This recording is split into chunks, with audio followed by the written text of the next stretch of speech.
এতদিন ধরে অভিযোগ উঠছিল যে এই ট্যাব কেনার জন্য যে টাকা দেওয়া হচ্ছে সেই টাকা যাচ্ছে কোথায়, কারা এই টাকা নিজেদের মতো করে অন্য অ্যাকাউন্টে পাচার করে দিচ্ছে, নিজেদের মতো করে সেই টাকা সরিয়ে দিচ্ছে, কোনো চক্র কাজ করছে কি? যার জন্য এর আগে 2022 সালে এই রকম ঘটনা ঘটেছিল, সেই ঘটনার সঙ্গে জড়িত যারা দুজন, সেই সময় কলকাতা পুলিশ কিভাবে কাজ করেছিল সেই সব রিপোর্ট নেওয়া হয়েছিল। অবশেষে ক্রাইম ব্রাঞ্চের ব্রেকথ্রু। এখনো পর্যন্ত এই ট্যাবের টাকা তছরূপের ঘটনায় 4 জন গ্রেপ্তার। এই 4 জন কোথা থেকে গ্রেপ্তার? পূর্ব মেদিনীপুর এবং পূর্ব বর্ধমানের ট্যাবের টাকা কোথায় গেল, অ্যাকাউন্টে না পড়ে কোন অ্যাকাউন্টে গেল, এখান দিয়ে যখন প্রাথমিক তদন্ত শুরু হয় সেই তদন্তের প্রেক্ষিতে 4 জন গ্রেপ্তার উত্তর দিনাজপুর থেকে, গ্রেপ্তার মালদা থেকে। তো আমার সঙ্গে এই মুহূর্তে আমার 2 সহকর্মী রয়েছেন, আমার সঙ্গে রয়েছেন শরদিন্দু, আমার সঙ্গে রয়েছেন শরদিন্দুর কাছ থেকে আগে প্রথমে জেনে নিতে চাইবো। শরদিন্দু, পূর্ব বর্ধমানে প্রথম খবর পাওয়া গিয়েছিল যে ট্যাবের টাকা পাওয়া যাচ্ছে না, অর্থাৎ যে পড়ুয়া ট্যাব কিনবে তার অ্যাকাউন্টে টাকা জমা না পড়ে অন্য অ্যাকাউন্টে টাকা পড়ে গিয়েছে। সেই ঘটনায় ব্রেকথ্রু, গ্রেপ্তার মালদা থেকে। এখনো পর্যন্ত কি জানতে পারছি আমরা?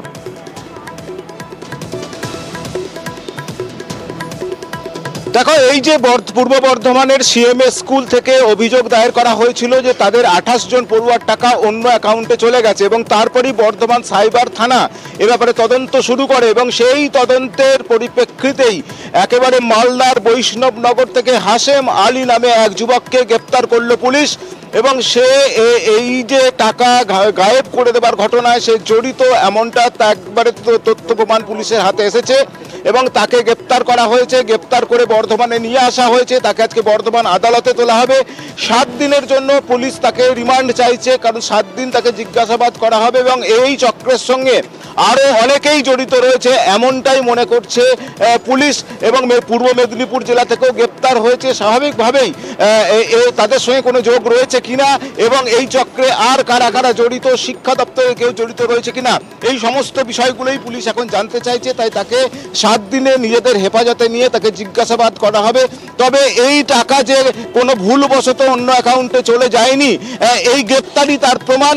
কারণ এই টাকা সুপরিকল্পিতভাবে একেবারে আটঘাট বেঁধেই একেবারে বলা যায় সেই পরিকল্পিতভাবে একজন করেছেন। শরদিন্দু, আমরা কি এখনো পর্যন্ত জানতে পারছি, আমাদের কি ক্রাইম ব্রাঞ্চ কিছু বলছে এখনো পর্যন্ত যে একজন মানে হাসিম শেখ সাইবার ক্যাফের মালিক, সে মালদায় বসে কি করে পূর্ব বর্ধমানের 28 জনের ট্যাবের টাকা হাতিয়ে ফেললো?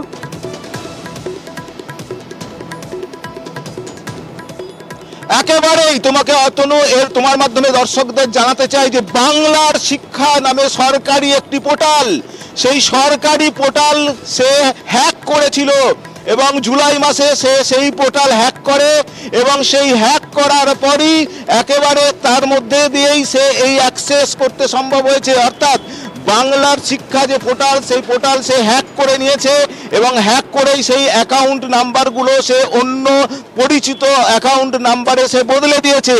এবং নিউজ 18 বাংলা এই খবর প্রথম জানাচ্ছে যে একেবারে বাংলার শিক্ষা পোর্টাল হ্যাক করে ফেলে এই হাশেম আলী এবং তার সঙ্গীরা এবং তার মধ্য দিয়েই অ্যাকাউন্ট নাম্বার তারা পেয়ে যায় এবং তারপর সেই অ্যাকাউন্ট নাম্বার চেঞ্জ করে দেওয়া হয়। ফলে সেই টাকা ঢুকে গেছে এই হাশেম আলীর পরিচিত ব্যক্তিদের অ্যাকাউন্টে, লক্ষ লক্ষ টাকা তাদের অ্যাকাউন্টে ঢুকে গেছে এবং এই বাংলার শিক্ষা পোর্টাল হ্যাক করার জন্যই এই তা সফল হয়েছে। এবং যেটা জানতে পারা যাচ্ছে যে সে কম্পিউটারে ডিপ্লোমা করেছিল উচ্চ মাধ্যমিক পাস করার পরই এবং কম্পিউটারে ডিপ্লোমা করেই সে কিন্তু এই হ্যাকিংয়ের কাজ শুরু করেছিল এবং সে বাংলার শিক্ষা পোর্টাল হ্যাক করে নিয়ে সে একেবারে এই যে যাবতীয় ছাত্রছাত্রীদের যে অ্যাকাউন্ট নাম্বার সেগুলো সে হাতিয়ে নেয় এবং তার সেই জায়গায় তার পরিচিত লোকেদের অ্যাকাউন্ট নাম্বার সেখানে সে যুক্ত করে দেয় এবং এর মধ্য দিয়ে এইভাবেই এই অপারেশন তারা চালিয়েছে। এখন এই চক্রের সঙ্গে অর্থাৎ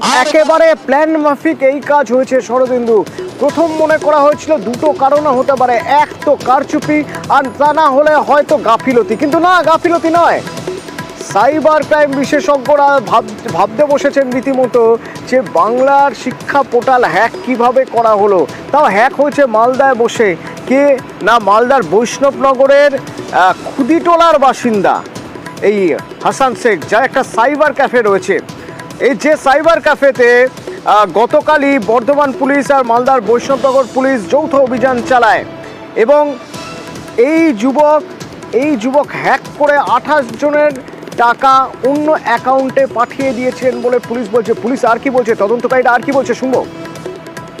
31 অক্টোবরে আমাদের এখানে সিএমএস স্কুল থেকে একটা কমপ্লেন আসে। তো এই অভিযোগের বেসিসে আমরা সাইবার পিএস একটা এফআইআর স্টার্ট করা হয়। 28টার মধ্যে 25টা অ্যাকাউন্টে কিন্তু টাকা হোল্ড করা গেছে। আমরা একজনকে আইডেন্টিফাই করি, কালকে মালদায় আমাদের টিম পাঠানো হয়, তারা রেড করে বৈষ্ণবনগর এলাকা থেকে হাসেন আলী বলে একজনকে অ্যারেস্ট করা হয়। হাসেন আলীর বাড়ি হচ্ছে বৈষ্ণবনগর মালদা। এর কম্পিউটারের ডিপ্লোমাও আছে। জুলাই মাসের একটা সার্টেন ডেটে বাংলার শিক্ষা পোর্টালে সে এন্ট্রি করে সে অ্যাকাউন্ট মডিফাই করেছিল এবং যে মডিফাইড অ্যাকাউন্টে আলটিমেটলি টাকাগুলো ক্রেডিট হয়েছে, যে অ্যাকাউন্টগুলো স্টুডেন্টের নয়। তার সাথে আরো কারা কারা আছে সেগুলো আমরা তদন্ত করে দেখার জন্য তাকে রিমান্ডে নিচ্ছি।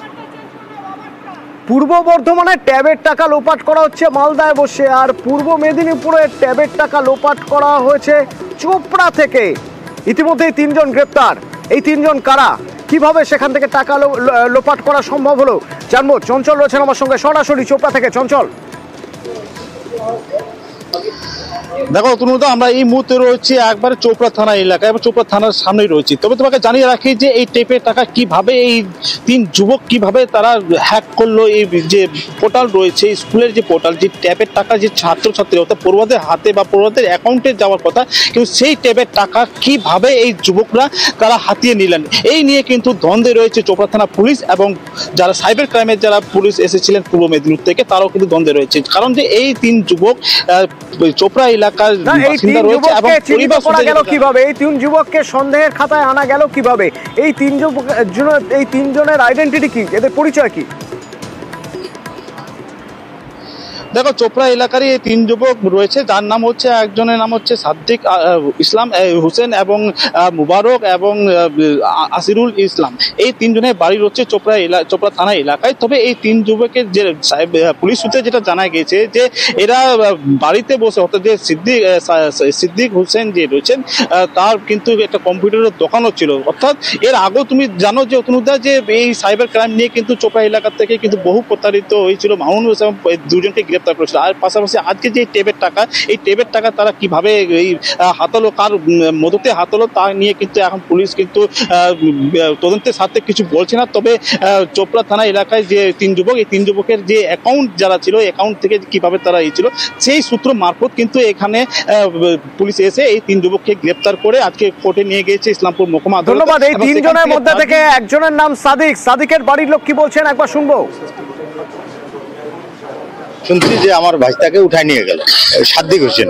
বাড়ির চা বাগান আছে, চা বাগানে গৃহস্থী মানে দেখাশোনা করে, খেতি বাড়ি আছে। ও কি কম্পিউটার চালাতো? চালায়, দোকান করে। আগে কিসের দোকান ছিল? ও কম্পিউটারে। হ্যাঁ, আগে দোকান করছিল, এখন করে না। পূর্ব বর্ধমান আর পূর্ব মেদিনীপুর, প্রথম খবর এসেছিল এই 2 জায়গার পড়ুয়াদের বেশ কয়েকজন ট্যাবের টাকা পাননি, অর্থাৎ এই তাদের অ্যাকাউন্টে বা তাদের অভিভাবকদের দেওয়া অ্যাকাউন্টে টাকা পড়েনি, টাকা পড়েছে অন্য অ্যাকাউন্টে। কিভাবে সম্ভব?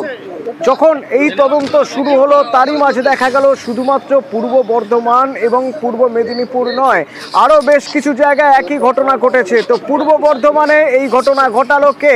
এখনো পর্যন্ত 1 জন গ্রেপ্তার মালদার বৈষ্ণবনগর থেকে, এবং পূর্ব মেদিনীপুরের ঘটনা তদন্ত করতে গিয়ে চোপড়া থেকে 3 জনকে গ্রেপ্তার করা হয়েছে, 4 জন গ্রেপ্তার। তবে ট্যাবে অনেক রকম গরমিল হয়েছে।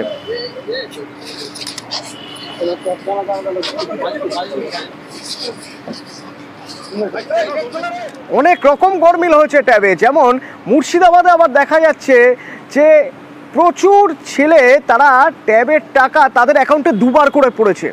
এই পরিমাণটা কত হিসেব করে দেখতে গেলে পরিমাণটা 5 কোটির মতো, অর্থাৎ 5 কোটি টাকা সরকারের লসে যাচ্ছে। কারণ অ্যাকাউন্টে কারো অ্যাকাউন্টে এমন অনেকে রয়েছেন যাদের অ্যাকাউন্টে 2 বার করে ট্যাবের টাকা পড়েছে। দেখুন।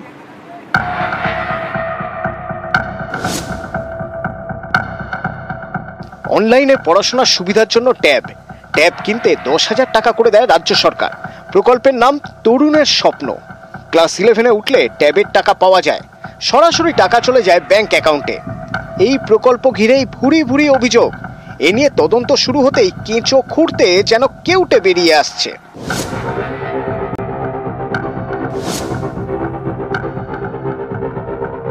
জেলা প্রশাসনের তদন্তে চাঞ্চল্যকর তথ্য। শুধু মুর্শিদাবাদেই 4,841 পড়ুয়ার অ্যাকাউন্টে দুবার করে ঢুকেছে ট্যাবের টাকা। তোমার ট্যাবের টাকা ঢুকেছে? কত টাকা ঢুকেছে? 20,000 টাকা। 20,000 টাকা ঢুকেছে? স্কুল থেকে জানানো হয়েছে, আমি আজকে আসলাম, কি বলে তাই। ও, তোমাকে ডেকে পাঠিয়েছে নাকি? একজন গার্জেন বলেছে আমার মেয়ের অ্যাকাউন্টে 20,000 টাকা ঢুকেছে। সেক্ষেত্রে বলেছি টাকাটা তোলা এখন এই মুহূর্তে প্রয়োজন নাই, ঊর্ধ্বতন কর্তৃপক্ষ যেমনভাবে নির্দেশ দেবেন সেইভাবে টাকাটা ফেরত দেওয়া হবে।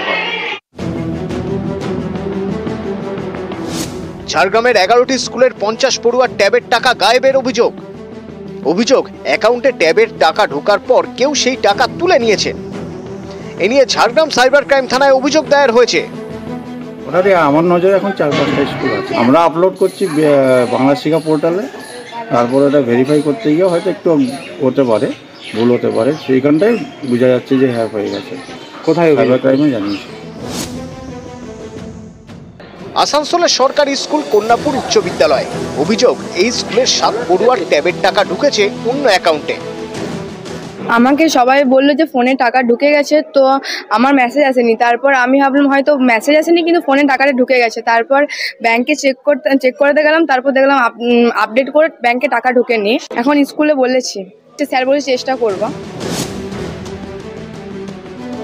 নাম কোড ঠিক রয়েছে, কিন্তু ব্যাংকের IFS কোড এবং অ্যাকাউন্ট নম্বর বদলে গিয়েছে।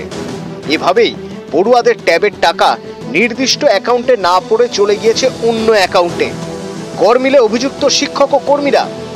মুখ্য সচিবকে দেওয়া রিপোর্টে স্কুল শিক্ষা দপ্তর জানিয়েছে রাজ্যে 300-রও বেশি পড়ুয়ার ট্যাবের টাকা গায়েব। আর জানিয়েই উদ্বিগ্ন রাজ্য স্কুল শিক্ষা দপ্তর। আবারও ভেরিফিকেশনের নির্দেশ দেওয়া হলো রাজ্য স্কুল শিক্ষা দপ্তরের তরফে জেলায় জেলায়। বঞ্চিত পড়ুয়াদের অবিলম্বে টাকা পাঠানোর নির্দেশ দিয়েছিল নবান্ন। সেই মতো পূর্ব বর্ধমানের CMS স্কুলের বেশ কয়েকজন পড়ুয়ার অ্যাকাউন্টে ট্যাবের 10,000 টাকা দেওয়া হয়েছে। মালদায় 3টি স্কুলের প্রায় 150 জন পড়ুয়ার ট্যাবের টাকা গায়েবের অভিযোগ উঠেছে। এখানকার একাধিক স্কুলের প্রধান শিক্ষক ক্লার্ককে এদিন জিজ্ঞাসাবাদ করা হয়। এদিকে এদিনই ট্যাবের টাকা গড়মিল ইস্যুতে নবান্নে বৈঠক সারেন মুখ্য সচিব। নিউজ 18 বাংলা। ট্যাবের টাকা সরাসরি পড়ুয়াদের অ্যাকাউন্টে ঢুকবে, যাতে অন্য কেউ এর মধ্যে না থাকে। তা করতে গিয়েও দেখা যাচ্ছে যে অ্যাকাউন্টে ঢোকার কথা সেই অ্যাকাউন্টে ঢুকছে না। তাহলে উপায়, আরও কড়া কিছু ব্যবস্থা নিতে হবে। সেই কড়া ব্যবস্থা কি? আধার সংযুক্তিকরণ করতে হবে। সেটা কি সামনের বছর থেকেই হবে? কিভাবে হবে? কি ভাবছে নবান্ন? শিক্ষা দপ্তর কি ভাবছে? আমার সঙ্গে সরাসরি রয়েছেন সোমরাজ, বলতে পারবেন সোমরাজ?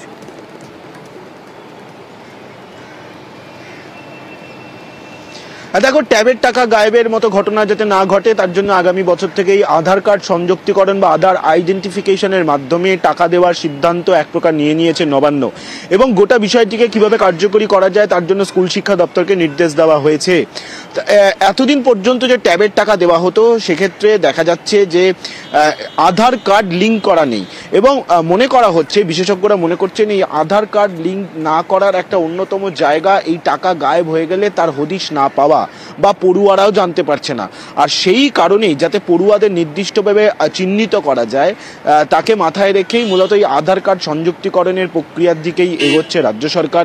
এবং ইতিমধ্যে রাজ্য স্কুল শিক্ষা দপ্তরের সচিব এবং স্কুল শিক্ষা দপ্তরের কমিশনারকে নির্দেশ দিয়েছে নবান্ন যাতে গোটা বিষয়টিকে দ্রুত কার্যকর করা হয়। তার কারণ আগামী বছরও রাজ্য সরকারি ট্যাবের টাকা দেবে এবং আগামী বছরের ট্যাবের টাকা সেপ্টেম্বর মাস বা তার আগে থেকেই দেওয়ার প্রক্রিয়া হয়। কিন্তু এই যে গোটা প্রক্রিয়াটা শুরু করতে অনেক আগে থেকে করতে হয় রাজ্য স্কুল শিক্ষা দপ্তরকে। আর সেই কারণেই যাতে এই আধার কার্ড সংযুক্তিকরণ কিভাবে করতে হবে তার যাতে গোটা পরিকল্পনাটা সাজিয়ে ফেলা যায় সেই নির্দেশই নবান্নের তরফে স্কুল শিক্ষা দপ্তরকে দেওয়া হয়েছে বলেই সূত্রের খবর। ধন্যবাদ। আমরা আপনাদের দেখিয়েছিলাম হাওড়ার বিখ্যাত হাট মংলার হাট। সেই মংলার হাটে কিভাবে চৌকি ফেলে তোলাবাজি হচ্ছে। কারা তোলাবাজি করছে? সবাই মহিলা, গুলাব গ্যাং। তো আমরা যখন চেস করি, আমরা যখন জানতে চাই যে আপনারা এটা কি করছেন, টাকা কেন নিচ্ছেন, তারা তখন বলছিলেন অনেকের কথা, অনেক নাম, অনেকের কথা বলছিলেন। সেই সময় ছবি আপনাদের একবার দেখাবো, যখন আমার সহকর্মী দেবাশিস চেস করেন যে আপনি টাকা তুলছেন কেন, টাকা কেন মানে এই টাকা কোথায় যাচ্ছে। দেখুন সেই সময়ের ছবি, কি বলছেন ওরা। আপনারা কিসের টাকা তুলছেন? পালাবেন না, মিথ্যে কথা বললে সব ছবি আছে। আপনারা কেন পালাচ্ছেন? আমরা পালাচ্ছেন কেন? পালাচ্ছেন কেন? পালাচ্ছেন কেন? ও দিদি, পালাচ্ছেন কেন? আপনি কথা বলুন, কিসের টাকা? যান, যাকে যাকে ফোন করা করুন। চৌকি দিই, চৌকির ভাড়া নিই। আচ্ছা, এটা বলুন। আর আমাদের ইউনিয়নের টাকা তৃণমূলের লোক এই সুরজিৎ শাহ নেয়। আচ্ছা, মানে আপনার সুরজিৎ শাহ কি আপনাকে বলেছে টাকা তুলতে? হ্যাঁ। কত টাকা করে তোলেন? আমরা যেরকম টাকা তুলি, আমরা সুরজিৎ শাহকে টাকা দিই। আমরা কত করে দেন? আমরা প্রতি সপ্তাহে মাসে আমরা 20,000 টাকা দিই, পুলিশকে দিই, তারপরে দাদা ভাইদের সবাইকে টাকা দিই। আপনারা কত করে পান দিদি? আমরা যা পাই যাই সবাইকে দিতে দিতে আমরা শেষ হয়। হয়তো তখনই আমাদের সন্দেহ হয়েছিল দুটো কারণ হতে পারে। এক হচ্ছে ভয় পেয়ে ক্যামেরার সামনে মিথ্যা কথা বলছেন ওরা, আর তা না হলে সত্যি পিছনে কারো মদত রয়েছে। সে মদত কোনো রাজনৈতিক নেতার হতে পারে পুলিশের। তা না হলে কিভাবে দিনের পর দিন তোলাটাই নিয়ম হয়ে যাচ্ছে। আমরা লাগাতার খবর দেখানোর পর এবার দেখা যাচ্ছে পুলিশ পদক্ষেপ করছে পুলিশেরই বিরুদ্ধে। তদন্তে পুলিশেরই বিরুদ্ধে তো আঙুল উঠছে, পুলিশের দিকে আঙুল উঠছে। কি পদক্ষেপ হচ্ছে এখনো পর্যন্ত? একজনকে ক্লোজ করা হয়েছে, এক পুলিশ কর্মীকে সরাসরি যুক্ত, সেই জন্য ক্লোজ করা হলো। কি অভিযোগ ছিল তার বিরুদ্ধে, আর কি পদক্ষেপ শুনবো। দেবাশিস রয়েছেন আমার সঙ্গে সরাসরি। দেবাশিস, দেখো, আমরা যে খবর দেখাই সেই খবর দেখানোর পর এই প্রথম হচ্ছে সপ্তাহ যেটা মংলা হাট আজকের থেকে শুরু হয়েছে। সেই মংলা হাটে পুলিশের দাবাং পদক্ষেপ দেখলাম। তার কারণ হাওড়া সিটি পুলিশের এসিপি সেন্ট্রাল তথাগত পাণ্ডে এবং হাওড়া থানার ওসি সহ একাধিক আধিকারিক পুলিশ কর্মীরা তারা হাওড়া হাটে বেআইনিভাবে দখল করে ব্যবসায়ীরা বসেছিল রাস্তাঘাটে, সরকারি বেসরকারি স্কুল কলেজের সামনে, সেগুলিকে হাটিয়ে দেওয়া হলো এবং বেশ কিছু নির্দেশিকা জারি করা হলো। ঠিক তার পাশাপাশি এই যে তোলাবাজি ঘটনায় মহিলারা যখন বলছিলেন, একাধিক তৃণমূল নেতা তাদের নাম বলেছিলেন, পাশাপাশি বলেছিলেন পুলিশকে টাকা দিতে হয়। সেই পুলিশকে খুঁজে বার করলো হাওড়া সিটি পুলিশ। হাওড়া থানার একজন কর্মী, পুলিশ কর্মী প্রদীপ নস্কর, তাকে সরাসরি এই তোলাবাজির ভাগ বটরা নিতে বলে তাকে ক্লোজ করা হয়েছে। পাশাপাশি হাওড়া থানার ওসি সন্দীপ পাকিরা, তার বিরুদ্ধে একেবারে বলা তার ভূমিকা খতিয়ে দেখার কাজ শুরু করেছে হাওড়া সিটি পুলিশ। তার কারণ একজন নিচুতলার পুলিশ কর্মী যেখানে হাওড়া হাট থেকে টাকা আনছে সেই বিষয়ে কেন জানবে না ওসি? তাহলে কি ওসির মদতেই হচ্ছিল? সব কটা প্রশ্নের উত্তর খুঁজতে চলছে হাওড়া সিটি পুলিশের আধিকারিকরা, যাকে দায়িত্ব দেওয়া হয়েছে এসিপি সেন্ট্রাল তথাগত পাণ্ডে। আজকে সকালে তিনি হাওড়া হাটে যান এবং সেখানে যেভাবে দখলদারি, বেআইনি দখল, পয়সা দিয়ে, এই গুলাব গ্যাংকে পয়সা দিয়ে হাওড়া হাট বা হাওড়া ময়দান চত্বরের বিভিন্ন রাস্তা, হাসপাতালের এলাকা, সেগুলিকে দখল করেছিল, সেগুলিকে দখলমুক্ত করা হলো এবং নির্দেশ দেওয়া হলো সকাল 9টা পর্যন্ত হাট চলবে। 9টার 1 মিনিট পেরোলে সেই হাটের যারা বসে থাকবে সেই ব্যবসায়ীর মাল বাজেয়াপ্ত করা হবে। পাশাপাশি সবচেয়ে বড় গুরুত্বপূর্ণ বক্তব্য যেটা তথাগত পাণ্ডে এসিপি সেন্ট্রাল তিনি পরিষ্কার মাইকে ঘোষণা করলেন, কোনো গুন্ডা ট্যাক্স, তোলাবাজি, পুজোর চাঁদা এগুলো দেওয়া যাবে না। কোনো জুলুমবাজি শিকার যেন ব্যবসায়ীরা না হয়। আর যদি কোনো ব্যবসায়ী গুন্ডা ট্যাক্স বা পুজোর ভয়ে, মানুষের ভয়ে কাউকে টাকা দিচ্ছে, তাহলে সেক্ষেত্রে যে গুন্ডা ট্যাক্স যে টাকা নিচ্ছে তার বিরুদ্ধে যেমন পদক্ষেপ নেওয়া হবে, ঠিক তার পাশাপাশি পদক্ষেপ নেওয়া হবে যে ব্যবসায়ী এই তোলাবাজদের টাকা দিচ্ছে। ফলে সেই হুঁশিয়ারি কিন্তু তিনি দিয়ে দিলেন এবং আগামী প্রত্যেকটি সপ্তাহে এখন লাগাতার এই ধরনের পদক্ষেপ চলবে পুলিশের। তবে বারবার দেখা যাক, নজর আমাদেরও থাকবে। ধন্যবাদ দেবাশিস। কোন রকম ভাবে কোনো জুলুমবাজি, কোনো চাঁদা, এখানে কোনো গুন্ডা ট্যাক্স যদি দেন, আপনার গুন্ডাকে তো ধরবো, আপনাকেও ধরবো। ওই এদিক ওদিক থেকে টাকা পয়সা দিয়ে এখানে ওখানে বসে যাবেন, সেটাও হবে না। ওটা করলে আপনাকেও ধরবো, তাকেও ধরবো। আর পুলিশের এই পদক্ষেপ, ব্যবসায়ীরা প্রায় 1000 ব্যবসায়ী মংলাহাটে রোজ ব্যবসা করেন, তারা কিভাবে দেখছে? এটা তো ভালোই হ্যাঁ কি টাকা জবরদস্তি যে নিতে আসবে দিতে মানা করেছে, ভালোই তো। কিভাবে দিতে হতো টাকা? পুজো সন্ধ্যা বন্ধ নিতে আসতে দিতেই হবে, না তো মালটা তুলো ফেলে দেবো। আপনাদের ভালো হলো? হ্যাঁ সুবিধা তো হবে, জুলুমবাজি হবে তো সহায়তা পাবো পুলিশ থেকে। জুলুমবাজি মানে চন্দার মধ্যে জুলুমবাজি যা করেছে এটার জন্য বললাম আপনাকে। আপনাদের কি চাঁদা জুলুমবাজি হতো? হতো আগে, 500 টাকা দাও, 200 টাকা দাও, সেগুলো বন্ধ করতে বলছে পুলিশ। হ্যাঁ হ্যাঁ, আমাদের সুবিধা তো হবেই।